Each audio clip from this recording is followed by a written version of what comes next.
स्वागत है आप सभी का हमारे चैनल पर।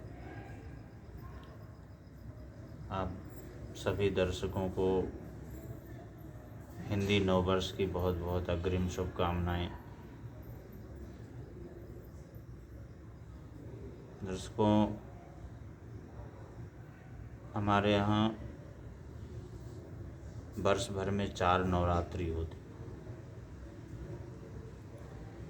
तो 4 नवरात्रि में 2 गुप्त और 2 प्रकट होती है। तो जो 2 प्रकट नवरात्रि हैं वो ऐसे समय पड़ती है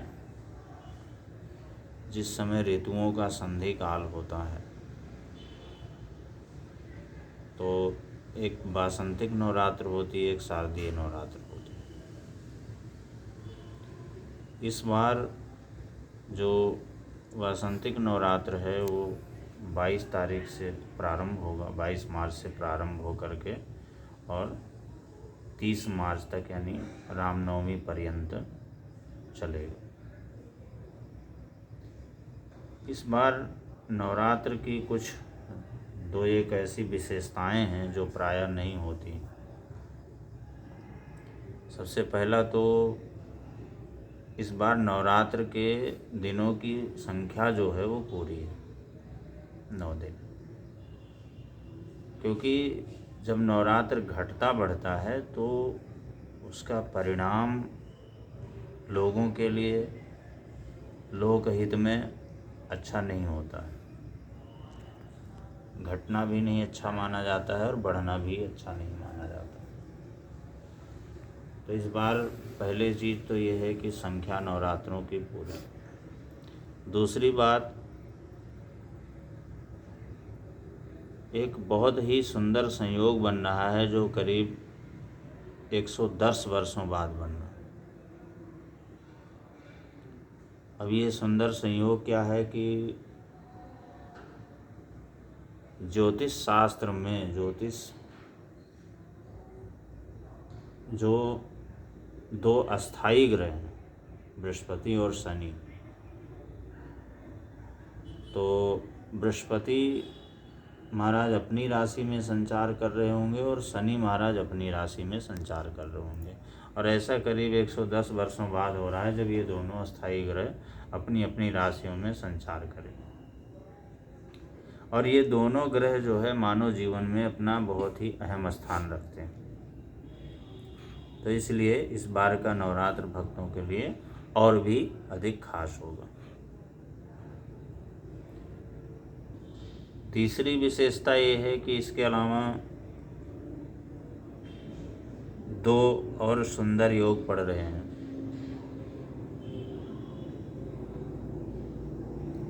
जिसमें उन योगों में पूजा करने पे बहुत ही अच्छी सफलता मिलती है।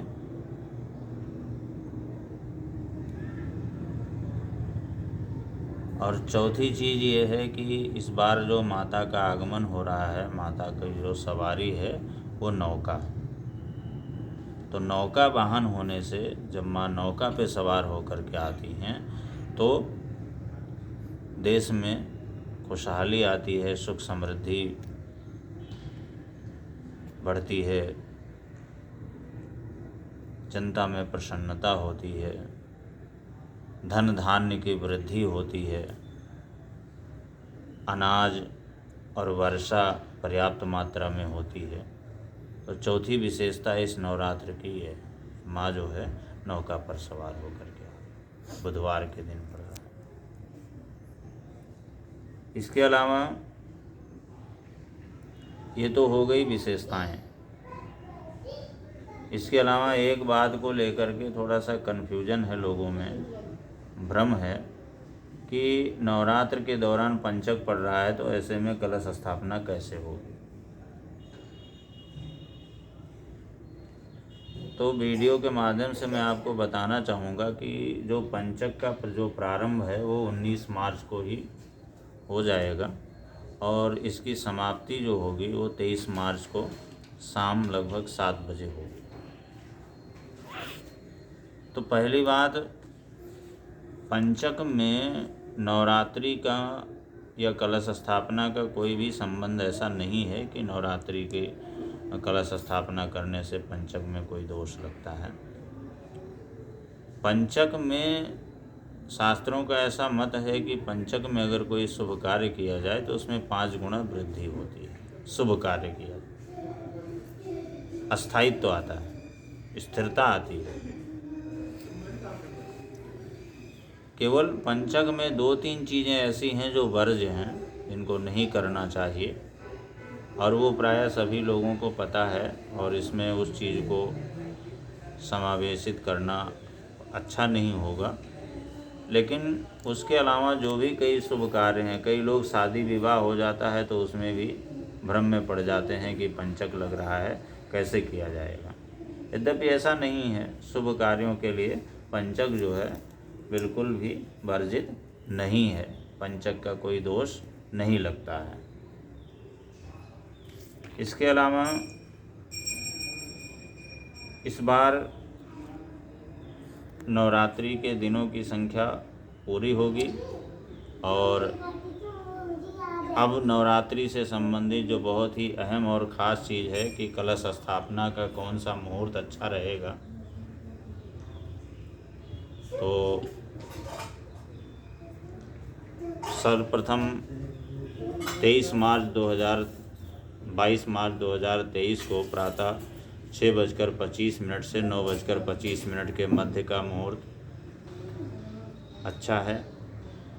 इस दौरान लाभ और अमृत की चौघड़ियाँ रहेगी। इसके बाद में पूर्वाह्न 10:55 से 12:25 तक, इस दौरान अमृत की चौघड़ियाँ और अभिजीत मुहूर्त विद्यमान रहेगा। इसके बाद में तीसरा जो मुहूर्त है वो अपराह्न लगभग 3:25 से 6:25 के मध्य रहेगा। इस दौरान चर और लाभ की चौघड़ियाँ विद्यमान रहेगी। तो ये 3 मुहूर्त कलश स्थापना के लिए बहुत ही उपयुक्त रहेंगे। इस दौरान अगर कलश स्थापना की जाएगी तो उसका अच्छा फल प्राप्त होगा। साथ ही साथ कलश स्थापना के साथ में अपनी अपनी विधि से लोग माँ दुर्गा की पूजा करते हैं। यथा उपलब्ध उपचार, पंचोपचार, 10 उपचार, 16 उपचार, जिस तरह से संभव हो उनकी पूजा करनी चाहिए। अखंड ज्योत भी जला सकते हैं, दुर्गा सप्तशती का पाठ भी कर सकते हैं। जो भी हो सके वो अपने हिसाब से करना चाहिए। इस बार का नवरात्रि 5 राशियों के लिए विशेष लाभदायक होगा। बहुत 5 राशियों के लिए उनकी किस्मत चमकेगी, अच्छा होगा उनके जीवन में, जिनमें मिथुन, कर्क, कन्या, वृश्चिक और मीन, इन 5 राशियों के लिए ये नवरात्र बहुत ही अच्छा होने वाला है। उनके लिए कोई शुभ कार्य होगा और बहुत दिनों से लंबित कार्य योजनाओं में सफलता मिलेगी। कोई महत्वपूर्ण कार्य का संपादन होगा और लाभ रहेगा। इसके अलावा अब इस वीडियो के माध्यम से इतना ही। इसमें कलश स्थापना का मुहूर्त और किन राशियों के लाभदायक होगा। अगली वीडियो में हम नवरात्र से संबंधित कुछ और ख़ास चीज़ें बताएंगे। तो आपसे निवेदन है कि अभी तक अगर चैनल को सब्सक्राइब नहीं किया हुआ है तो कर लें, और अगर इससे संबंधित कोई भी चीज़ समझने में दिक्कत हो रही हो तो हमारे नंबर पे हमसे संपर्क करके उस चीज़ को, उस शंका समाधान को दूर कर सकते हैं और उस बारे में और विस्तृत जानकारी प्राप्त कर सकते हैं। बहुत बहुत धन्यवाद।